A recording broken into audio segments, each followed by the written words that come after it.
Welcome back to the Skids and Giggles podcast. I am Pascal, chief instigator of this show and your host. I'm joined by my co-host and our resident engineer, the yin to my yang, the gearbox to my comment section. Bryson, how's it going today, buddy? Hey, Pascal, it's going really good. And to you? Yeah, not bad, man. I have a really burning question today. And I was wondering if you have ever talked to a bear. Well, not on the podcast, but a few times on the trails. How about you? In Switzerland? No. No, we don't really have bears around here. But, we do actually have one bear here in Zurich, actually. And he's called the flying grizzly bear. And today we have him on the podcast. So welcome to the Skids and Giggles podcast, the Flying Grizzly Bear. Chris, how's it going, buddy? Good, thanks. Thanks for having me. How is it going to you guys? Very well. Oh, all good. Looking forward to this conversation. And also to you, thank you for doing this in English. It really means a lot to us. But before we get to it, let's briefly do our spiel with the social and where you guys can find more information about the Skids and Giggles podcast. We are currently most active on our Instagram, where you can skid right into our DMs and follow along at Skids and Giggles. And you can find our website with all the relevant links and info under the URL skidsandgiggles.com. Also, if you guys like what we're doing and want to know what's up, just give us a follow on Spotify. Hit subscribe on Apple Podcasts or wherever else you listen to great podcasts. Finally, sharing an episode you enjoy on your social or a heartfelt 5-star rating on your favorite platform goes a long way in helping us reach more people like you. Right on, let's get back to the grizzly. Talking about grizzly bears, I was recently in Lenzerheide, the Swiss Enduro Series. You may have listened to the episode with the guys from the series. As I was riding down the last stage, straight line, I come down to the bridge we all know from World Cup coverage and stuff like that, and all of a sudden I pull up to that bridge, and on the left, all of a sudden a wall hits me. And it's that new big jump on the line, and it's actually called the Grizzly Line. So tell us a little bit about how that came about. Yeah, it's a pretty interesting story. It all started pretty spontaneous. So they always wanted something big since Tommy G was in the kingdom. And it was a funny story about that because they built it on overnight action, which was not really legal. So they had to remove it the next day after Tommy G went. And so they wanted to have something similar, just in a bike park. And then they were talking to me about it. So they were like, yeah, let's build something big. What do you think? You have some experience with big jumps and stuff like that. What can we do? And then I talked to the head shaper of the Bike Kingdom and a marketing girl, which is called Corina. So we sat down together, talked about that line. I didn't really know where they wanted to build it. So we just went there with Trailworks. It was Trailworks with Jeff and the main builder of the Bike Kingdom by itself. And we were talking about what we can do, and what we figured out is what's now there. So Greg was there as well. Former guest Greg Jolliffe. Yeah. I managed to get him into the boat, so without him it wouldn't be possible to build something like this. He knows a thing or two about building big jumps. Yeah, definitely. So it was really important for me to get him to Lenzerheide to build that thing. Okay, and what was the feedback on the jump? I mean, of course, we've seen the pictures from the recent World Cup coverage, certainly from practice where the jump was used to great extent. But what else did you hear from the jump? First of all, when we were finished, kind of both sides. Some really good riders, they were like, oh, it's a perfect jump. There's a steep landing where you almost feel nothing when you do tricks, so it's super smooth. But it was kind of sketchy, but to be honest, we don't had enough there to make a proper landing, which is like super big to make it safe. So Greg took just what he could for the landing, so it was all he got to make it big. And yeah, for sure. I mean, some people crash on it because they didn't expect something like this in the kingdom, to be honest. So, I mean, it's a really big jump. So actually, it was dangerous because the landing was super steep. So you overshoot it super fast.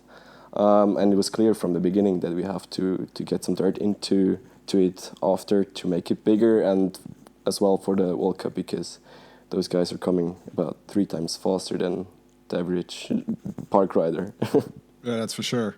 But yeah, actually, if you look watch the coverage of the actual race run, most people take the right line over the bridge, and most of them scrub the jump to actually keep low and don't lose too much time in the air. Yeah, so exactly. I don't think We anyone flattened it really that was still in the run. I think Cade crashed early and used the jump, but I don't think anyone at least in the top 20 was really using the jump for the race run. Really. I've seen a few few riders during the practice, and one of the, I think it was one of the not that good guys. I mean, not really the fast guys. I didn't know him, but he flipped it twice. Oh wow! The big one in practice. Nice. So Cup riders going big. Oh yeah, for sure. Sure. Well, the jump is made for going big, so yeah, it's good that people use it. All right. Well, so maybe let's back it up a little bit. I mean, how does a rider like you get to build his own line in a bike park in one of the biggest, if not the biggest bike park in Switzerland? So why don't you talk a little bit about how you got into riding? To begin with. Oh, that's a long story. I mean, I think really I born on a bike actually, but it really got serious when I started learning my profession.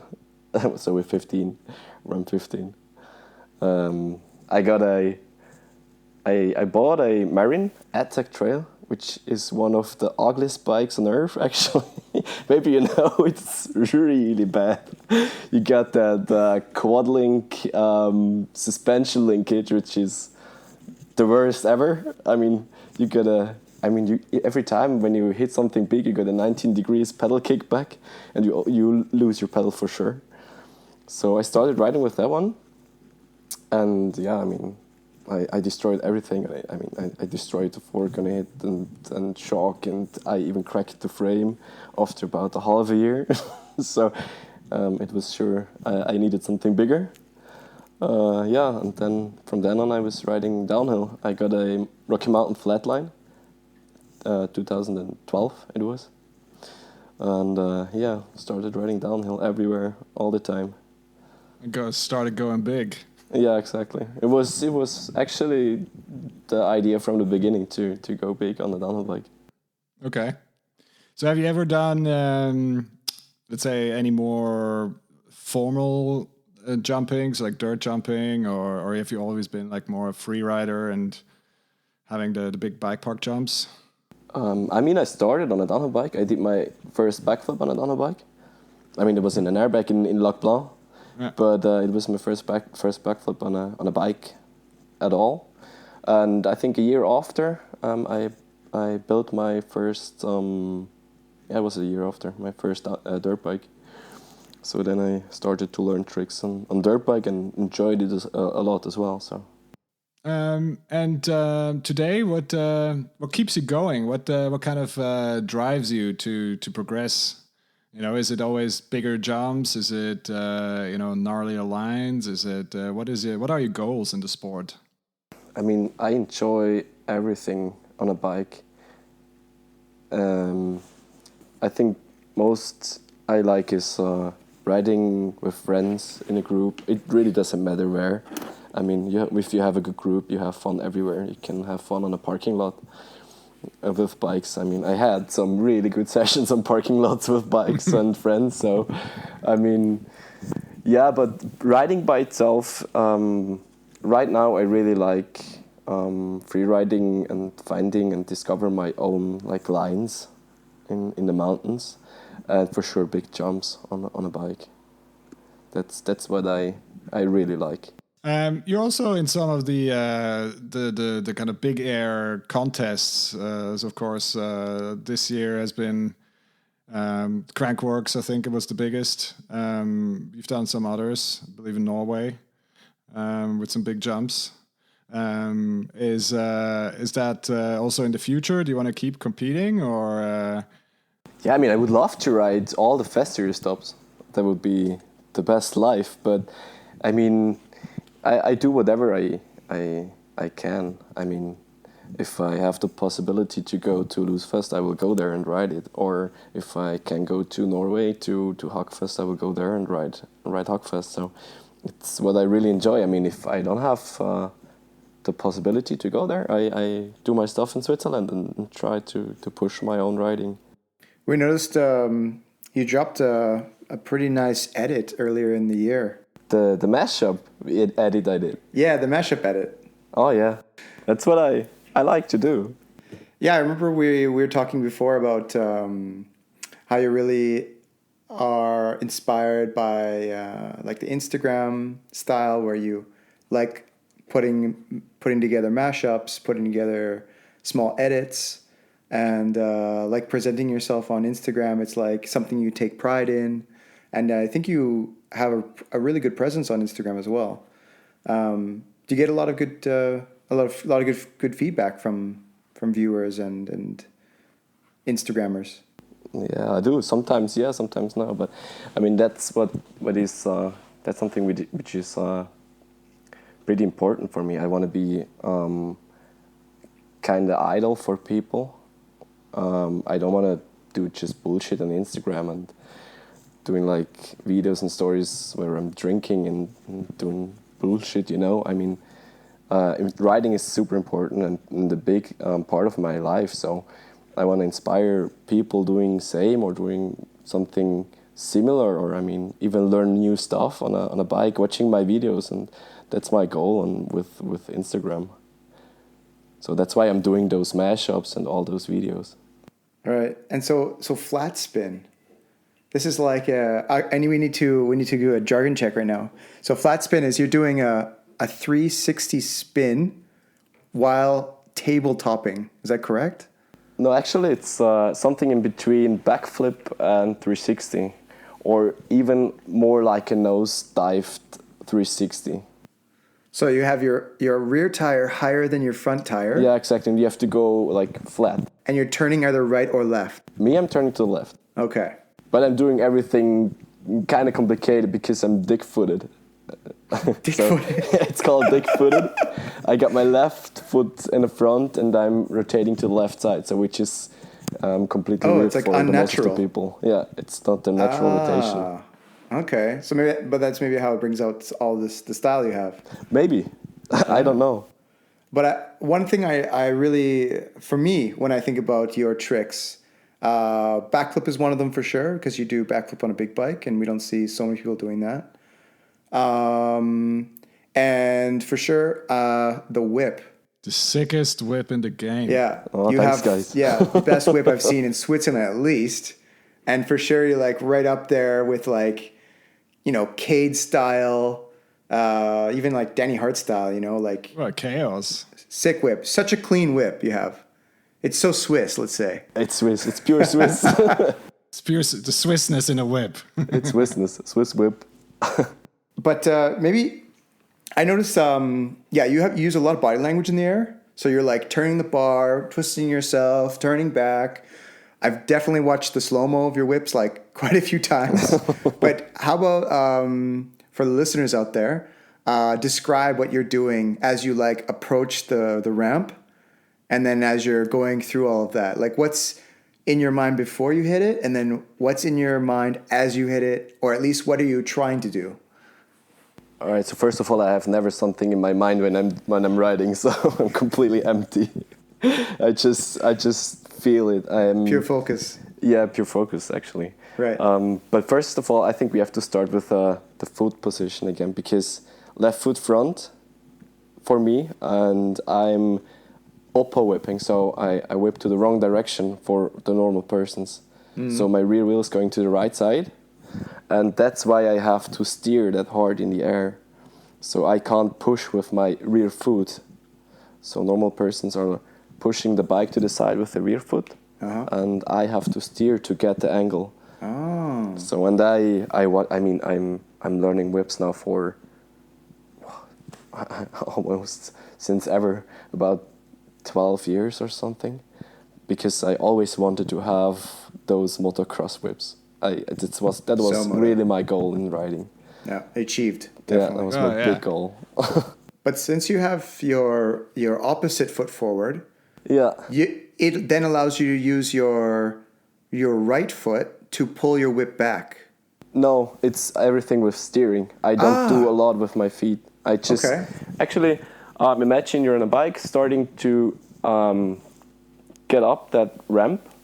So I start to lean in. I kind of carve the takeoff, and as soon as my front wheel leaves the takeoff, I steer to the left side, and then the fork hits the frame. So I can push the frame to the side with the fork. Mm-hmm. And as soon as I think I have that angle I want to have, I steer to the other side. So I steer the frame back. I don't do a lot of pushing with my feet. It's really just steering. That's why it looks like it is. Mm-hmm. I wonder if it looks wild. Do motocross riders also use the fork stop to I think so. turn the bike? Yeah, they have to. So they're really doing it as an upper body movement, probably with a little bit throttle, I guess. Yeah, I think they use the throttle to keep to get the bike back. Is that something you look at to inspire your tricks, like the moto stuff? Oh yeah, or for sure. FMX. Yeah, I want to have mono style on my bikes. I sent you a clip from Tyler Berman a couple of weeks or months back, and it was just one of the craziest whips I've seen. I just had to think of you because would be the next level of a whip. Is then kind of the Tyler Berman where he's like standing sideways in the air and then bringing it back, and just like that is really, really crazy. Those guys are flying backwards. I mean, imagine that one, flying backwards in the air and then turn it back. Exactly. But I guess that's the additional weight of a motorbike, right? Because the motorbike is, 100, 150 kilos, and, downhill bike, let's say 15 to 20, depending. So it's obviously a slightly different dynamic. But yeah, I think it looks really, really cool. And, but yeah, so... But in Innsbruck, you did the whip off, and of course, jargon check, Bryson. Whip off is a contest format where people are just throwing the biggest whips they can, and it's, only whips. Only whips count. Only whips count, yeah. And who's judging? Is it popular vote or is it actually judged? I think it's actually judged. I think in Innsbruck it was actually judged. Was that before or after you crashed in Innsbruck, I believe? Yeah. On a second try in the official contest. Bummer. So I couldn't do a lot. I mean, shame. I was riding the whole jump. I was riding the jump the whole afternoon. So we had the luck to be earlier there, and we could do some practice. And I mean, it's an insane setup.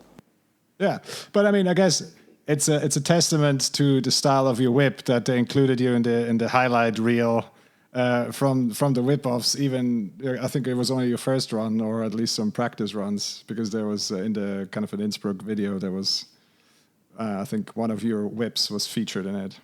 Yeah, they were both in that video. The first one I did, and that one where I crashed on. So both were in the video. How'd you feel about those ones? I mean, the first was perfect. Ah. Second one was a little bit gnarly. Okay. And I guess they just carried out your judging on your first one, or do they do like a best of two scenario? I think they didn't judge me at all. They didn't? So the format is you have a session for an hour or something with all the riders, and then the best 30 have another session after with the others, and then they judge the winner. Okay. So I couldn't even go to the second prove session. myself. So you were mentioning that you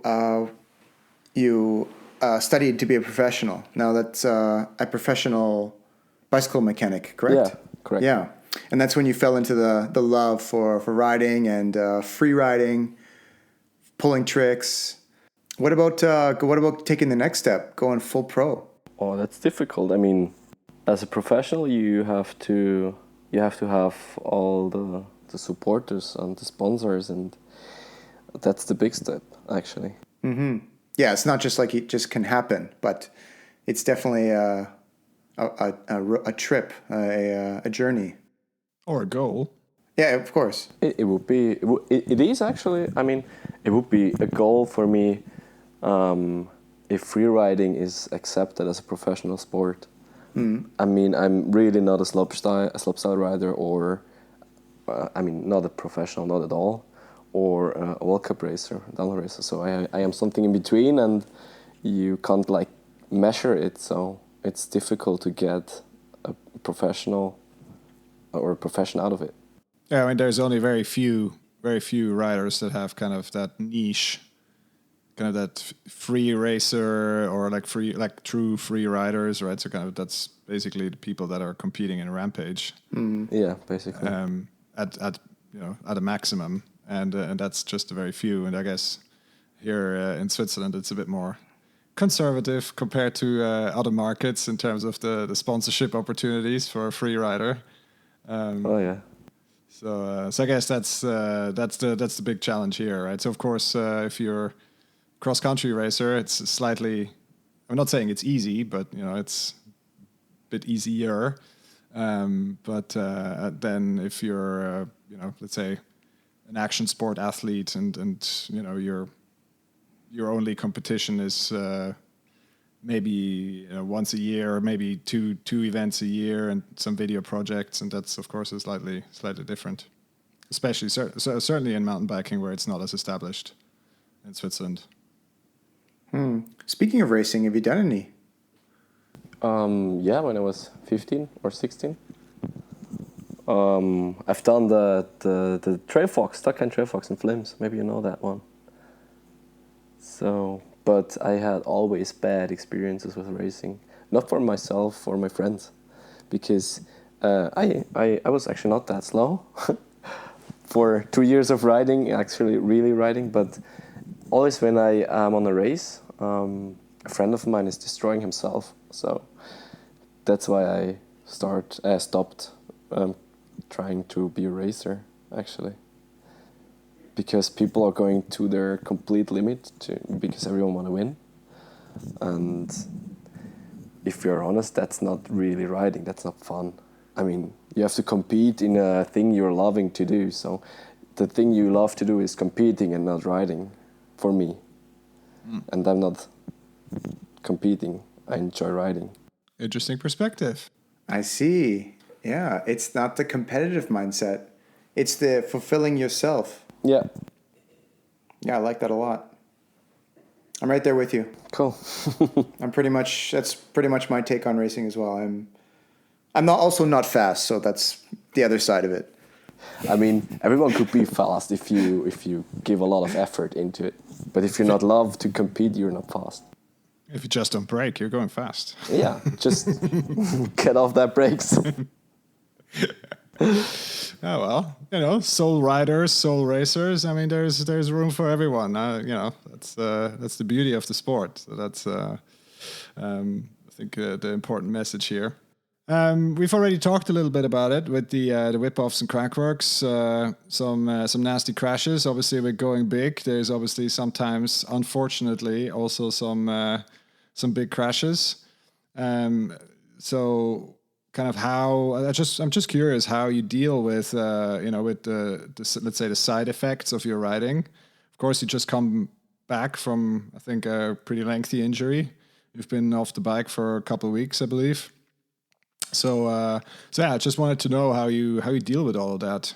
Are you doing anything in particular that prepares you for those situations where unfortunately you have to crash? Yeah, I mean, crashing is part of the game. But for myself, right now I'm hitting the gym 3 times a week and have 2 times physio. So that's my preparing for crashing. But actually, when I'm riding during the year or winter or whatever, I really just try to ride and not like going to the gym all the time, because I think when you ride your bike you learn the most, or you even, I mean, crashing, you learn crashing. So, but it's an important part as well. So I think from now on I have to, actually, because of my elbow. I will hit the gym 2 times a week and just train my body, because next time I want to destroy the bar and not my elbow. Yeah, I guess that's kind of also an important part of why, let's say, World Cup downhillers and enduro guys, as well as some of the slopestylers, they're in the gym quite a bit. I mean, I don't say you need to be there like total CrossFit animal or whatever, but just to get the body ready for those impacts and holding your limbs together in case you ragdoll down the mountain. That's usually a pretty good thing. But so in Crankwork, so you injured the elbow. What did actually happen? That's interesting, because I was riding the jump the whole afternoon, as I said before. So I had a lot of practice, and I really felt the jump like I loved to ride it. So I was able to flip it, to flip can it, and I think I could do everything on that jump because it's just perfect. But as soon as the contest starts, you have to wait for an hour. We had to wait for an hour, and the light changed. So the sun was going down behind the mountain, which was straight towards you. So the sun was straight shining towards the jump. So you were looking into the sun, and that wasn't before. So I was not used to that situation. And when you jump down that step down and coming up to the takeoff, I couldn't see anything. The whole takeoff was just black, and you kind of had to feel when the takeoff was finished, and then you had to do the whip. So first time it was good, but it was just feeling. I couldn't see the landing and the takeoff, but for me it works, so I can keep going. So then I walked up again to the start, and someone crashed before me. So we had to wait for another 5 minutes. And I first opened the whip-off as well. So I was the first rider going down for the official whip-off. And then again, we had to wait for 5 minutes and no one wanted to start.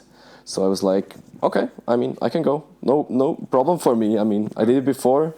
I don't care. I mean, I can go.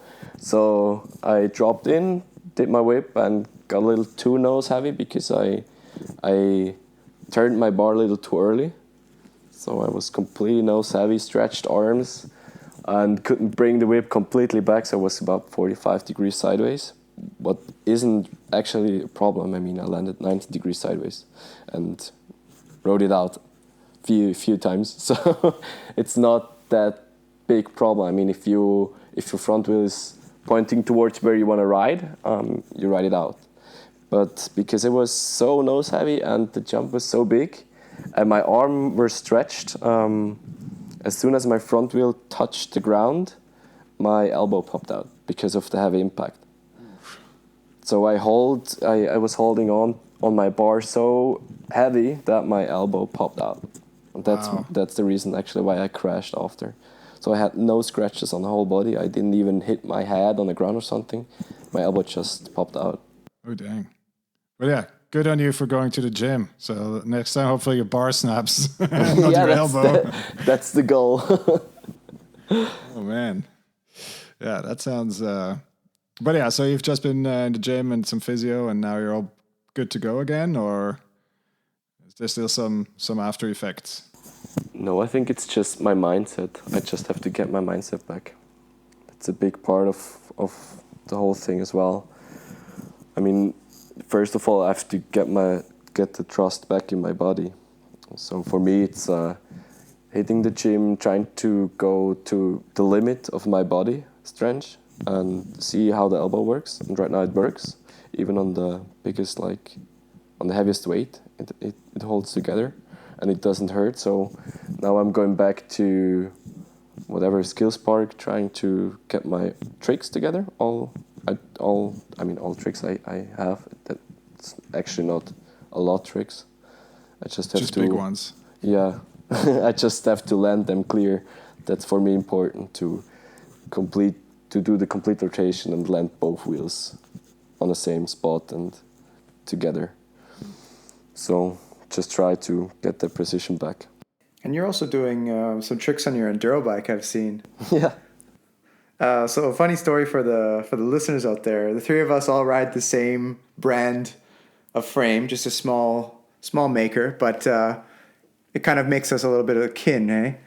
And so Teammates. Pascal has his set up as full enduro race rig. Mine's kind of this experimental who knows what.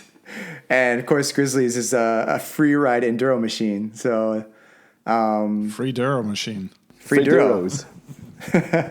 Free duros for all in the land of Bike Kingdom.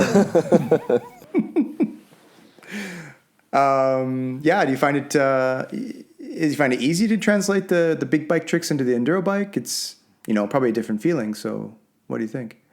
For me, it's pretty same. Yeah. It just got bigger wheels, Right. but it's almost same size for me. And you have suspension, so it's easier for me to trick. All right. Okay.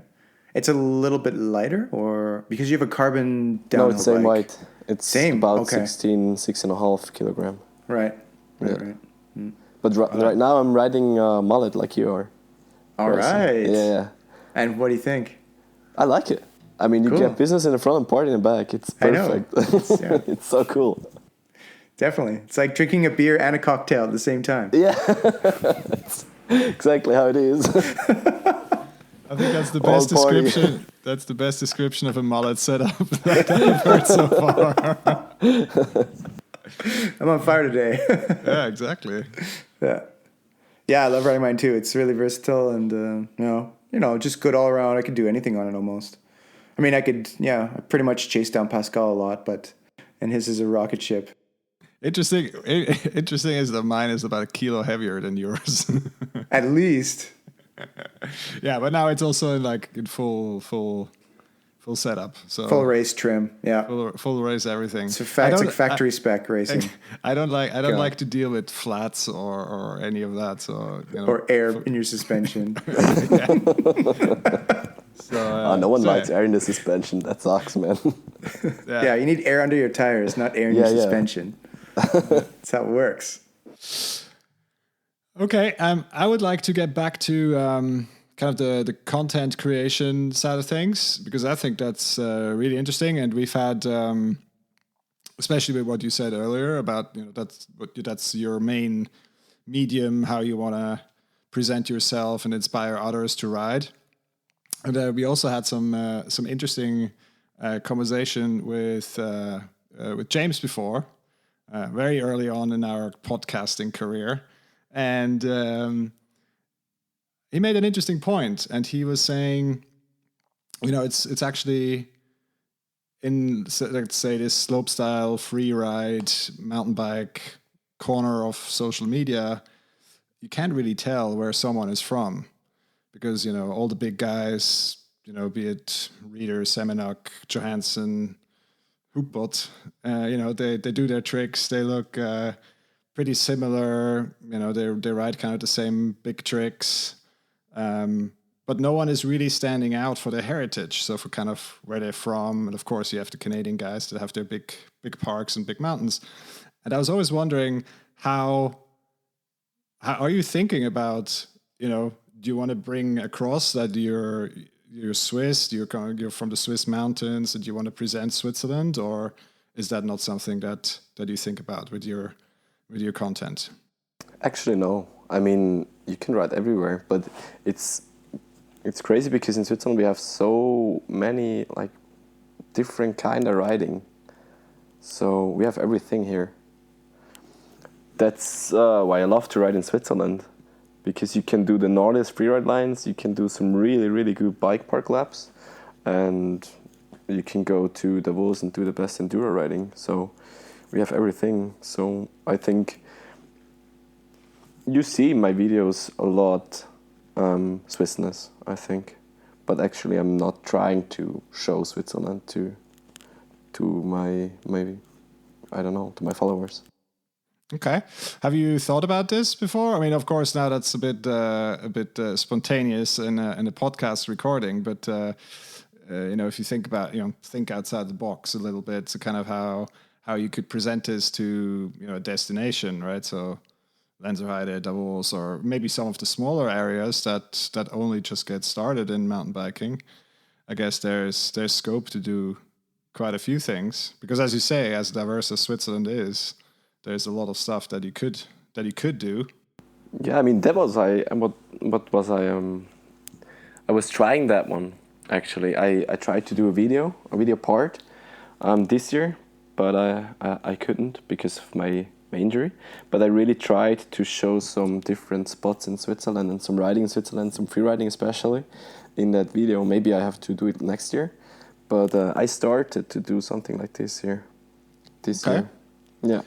And what? So when you create content, do you all do that by yourself, or do you get some support from sponsors?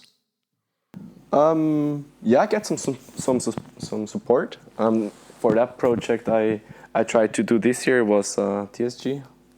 They gave me a lot of support for the video project. That's why I really wanted to finish it this year, but I couldn't, so I will finish it next year or the year after.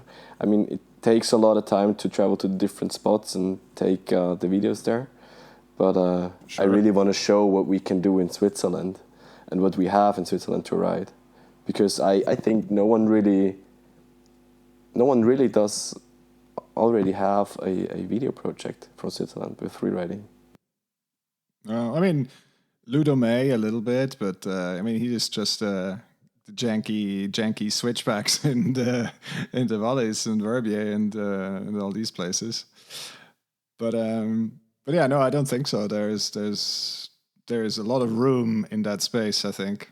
Yeah, and the idea was to go to different spots and visit the different riding and the riders and do together with the riders their home spots and get some party laps together on their spots. So just to show what we can do here. Oh, that sounds like a great idea. And I'm sure that's quite a trip if you want to go around the country and visit all the guys. Yeah, it's gonna be a big one. Yeah, and apart from leaving that Swissness aside, of course, social media today is, let's say it's very crowded. There's a lot of content. I was actually just listening to a podcast today with Hans Ray, of course, the godfather of mountain bike videos, and he was just saying, and I feel, agree with this feeling, is that there's so much these days. So when you're at an event for a weekend, let's say, and there's so much going on. There's World Cups and there's events and there's other creators that put stuff out, and then there's this and that. There's actually at this stage there's so much, and that makes it so difficult to stand out from this big mass of content. So what are you doing to try and stand out? Showing my style. I think that's the most biggest important. whips. Yeah, I mean, what makes you different? It's your own riding style. I mean, if you're good at whips, do whips. Show people how good you are in whips, or if you're good at switchbacks, do switchbacks. I mean, it's your style, it's your riding. People will recognize you just because of your style. Plain and simple. It's actually not as complicated as we need to make it. I mean, as example, Vinny T. Why is he so special? Because of his style. He's got the sickest style on a mountain bike. And he's really one of those free riders which is just free riding. True. I mean, as we talked about earlier, right? So he's in that niche of, doing a couple of events every year, but the rest of the time he's just making videos. So Grizzly, you are a sponsored rider, partially, by TSG. as well as a few others. How did your partnership with TSG come about? That was the Biroma team, actually. I started to ride for the Biroma team. And as I finished with the team, because the idea of the team is to support young riders. And I finished with the team a year ago, 2 years ago, when I was 24. 2 years ago then. I think it was 2 years ago. So I tried to keep TSG and Bike the World. Actually, Bike the World, so James was supporting me straight, not through the team before. And TSG was like, yeah, we're interested in you. We like what you're doing, so let's keep doing what we're doing, even if you're not part of the team again, or if you're not part of the team anymore. Right on. And then they put you in the magazine ad.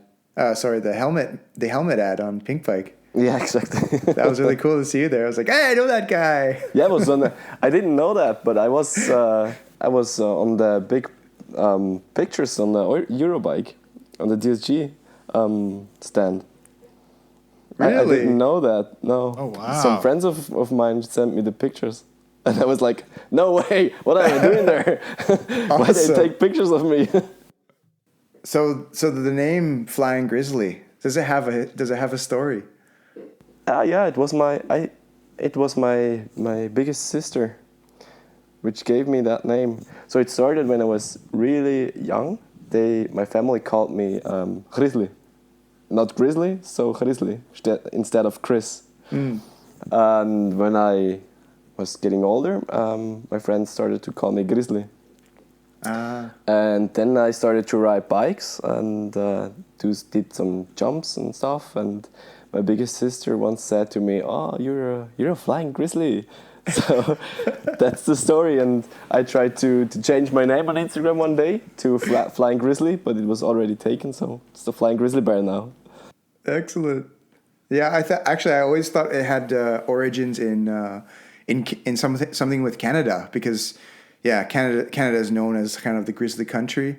And I think when we first met, or actually just before we first met, I was talking to James, and he said, Chris Visscher, and he even went to Canada, and he went to the bike parks there and everything, and you should talk to him, you're gonna like him and everything. So you were in Canada. So maybe just summarize your experience, your trip to Canada. How was that for you?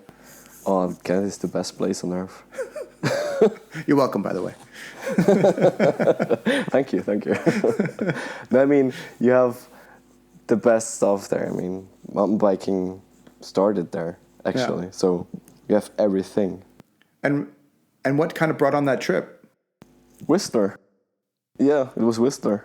So I didn't knew a lot about British Columbia or Canada when I was the first time there. It was my friends who were like always talking about, and then I've seen some videos for sure. I mean, in all those mountain bike videos, I've seen stuff of Whistler. So that was actually the reason why I went to Canada first time. And then a friend of mine, he was already, I think, 2 times or 3 times there.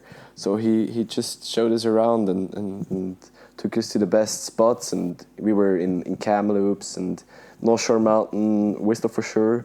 We were on Vancouver Island on the Coast Gravity Park, which was super, super sick. It is one of the best things you can do in Canada for me. All right. The Coast Gravity Park. And even we've been to Silver Star. But it was super rainy, so we couldn't really ride there. That was the first time I've been to Canada, so I felt in love with Canada, so I had to go a second time. All right. Yeah. And then it was? The second time was 2019 with a good friend of mine, Davi Kohli. You know him. And he's been there for 2 months, I think.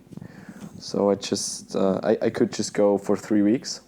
Right. And we had a lot of riding together there, and we did some really gnarly stuff. We've been lucky. We've met a guy in Kamloops. He's called Jace, and he took us to his home trail next or near to Kamloops. And he's got a Ford F-150, a big one, really big one, a big truck with a couch on the back, so you could sit on a couch while he was shuttling you up the mountain. So he was a super cool guy. He got that truck for 6 beers. So, it was completely rusty and big holes in it, but it was so cool. And he took us to his home trail, which was actually one of the best trails I've ever ridden. So no one knows about it, just he and his friends. Right. So this is 2019. That was 2019, yeah. All right. And then, so by then you're well into your free ride hobby. Yeah. And you're sending it, you're you're also, of course, in the Swiss bike parks as well. Yeah. As well. Yeah. And I remember just earlier you mentioned that, here in Switzerland, you have pretty much the same things, right? Like in Canada, you have like the bike parks, you've got down of these secret trails, you've got rocky stuff, steep stuff, you can find loam, you can find, like you were saying, you can find all these other things. And that's why you really love riding here. It's not like you don't need to go other places. Yeah, true. I find it exactly the same, actually.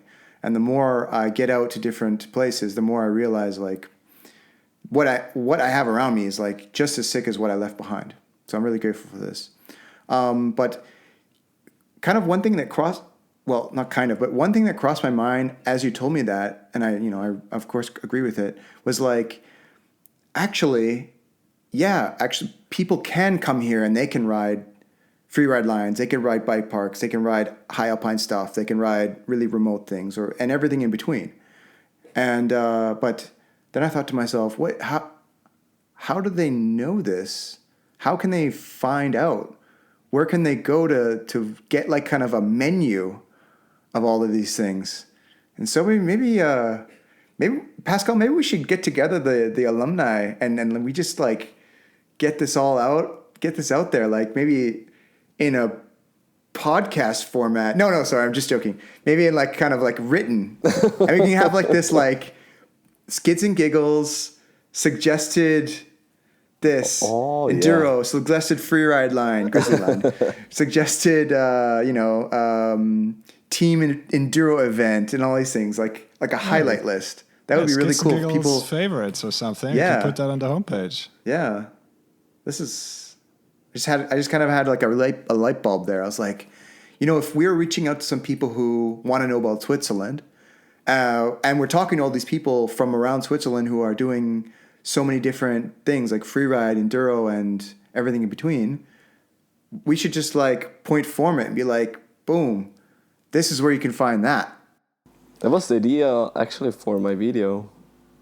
So I wanted really to show all the spots I know for enduro riding, for free riding, for park riding, and put it together in one video with cool people. Okay. So just to show the world or everyone who want to watch it, what we can do in Switzerland, what we have here. Oh, absolutely. Right on. I think it sounds like a great idea. Yeah, but it's so hard to do. Oh, yeah, sure. And that's a multi-year project, I think. Yeah. Right. Yeah, I realized that one this year, yeah. Well, reach out if you need some support on it from our end, and maybe we can collaborate to see what we can produce. Yeah, for sure. Or you can join me riding Exactly. in Davos or somewhere else. Yeah, maybe I'll like be at the bar while you're doing your flips, but No, we don't have to do flips all the time. We just have to sometimes we just have to show some beautiful landscapes. For sure. Yeah, I don't mind being the guy who's like, welcome to Davos, blah blah blah blah, and then we see you in the background shred. Yeah. Another Skids and Giggles alumni project. Yes. So amongst our favorite places to ride in Switzerland, for me and Pascal for sure, is Davos. It's just got great terrain, very good lift access, and it's also just a nice city. So I caught word that you're heading up there, a little bit of a permanent setting. So could you tell us a little bit about what you're going to be doing and why you're heading up to Davos? Yeah, sure. I mean, the why is clear for sure. I mean, it's one of the best places we have. around here for riding especially. So the idea was to, and that's now becoming real, to just live in the mountains. I got a lot of friends in Davos, so that's why we decided to move to Davos, me and my girl. So we're moving to Davos. I started working as a shaper in Lenzerheide Bike Park. So maybe we have a lot of changes next year in the bike park, and we'll sit there in a digger the whole year. Expanded Grizzly line. Grizzlier lines. Doing big jumps and cool lines. That's what I want to do. And in the winter, I'm working as a ski patrol. Yeah, on the slopes and yeah, maybe. If you're in Lenzerheide in the winter, skiing and having a crash, just give me a call. I will come and yeah, give you some painkillers. Just the good stuff. Just the good stuff. Or maybe I'll just crash the après-ski ski patrol party. Oh yeah, I can join you. Yeah. Okay. Exactly. Probably safer. An easier way to get Chris's attention is just to invite him for a beer after skiing rather than crashing on the slopes. Right on. Yeah, I think you made a good choice going up there. It's kind of a dream. It's like back home. Yeah, I had some buddies who from Vancouver and was like, yeah, I'm going to move to Whistler or I'm going to move to Squamish and work in Whistler. And, you know, it's like the dream. So I totally understand the sentiment of you want to get up to the mountain town. You want to be in the environment. You want to have access to those epic trails and just, yeah, the expanded network as well, like around Davos. So kudos, man. Good luck. Yeah, definitely. Thank you. I mean, what are we doing all weekend? We're just driving up to the mountains and ride bikes. So I'm there then. You're just cutting your commute down. Yeah, I don't want to drive my car. I'm just sitting in a mountain and ride bikes. Saving the planet. One ride at a time. All right. Cool. You know, to maybe to wrap it up, we have our closeout questions, which we like to go through with our guests, if that's okay. First one, pretty straight and simple. I think we heard about that Marin already. So just tell us again about that first bike that got you really stoked on riding. My first bike, which got me stoked on riding, it was my Marin. It was a shitty bike, but it got me stoked on riding. That's where it started. There you go. You don't need a nice bike to be stoked on riding. No. It's as simple as that. Yeah, you just need a bike and have fun on it. It sounds like it also got you stoked on wrenching. Yeah, I had a lot of repairs on that one. Nice. Second one, imagine you're Harry Skidini and you're a bike magician extraordinaire. You can make riding a bike more awesome for anyone by the stroke of a magic dropper post. What would you do? Oh, that's a really difficult one. I heard about that one already, but I have no answer, I think. I mean, what would I do? I would... Oh, I don't know. Apart from moving to Davos. I would recommend to everyone to move to Davos now. Party laps. Party laps. Difficult question. Actually, it's a suspension setup which is adapting to your riding all the time, everywhere you are. You don't have to change the setup. It setups for yourself. Oh. So that would be sick. Very good. So not I like a it. set and forget it, but like a constantly adapting perfect setup. What you have in your mind, the setup is doing for you. Whoa. That'd be cool. That would be cool. Do you think it would help with skids? With skids? If you have this perfect suspension, It will help you with skids. it will help with for sure. skids, or it would decrease the skid. No, it will help you. If you want to skid, the suspension setup will set it up for you and you'll do the perfect skid. Perfect epic skids. Yeah. What would that look like in your mind? If you were to control your bike with your The perfect skid.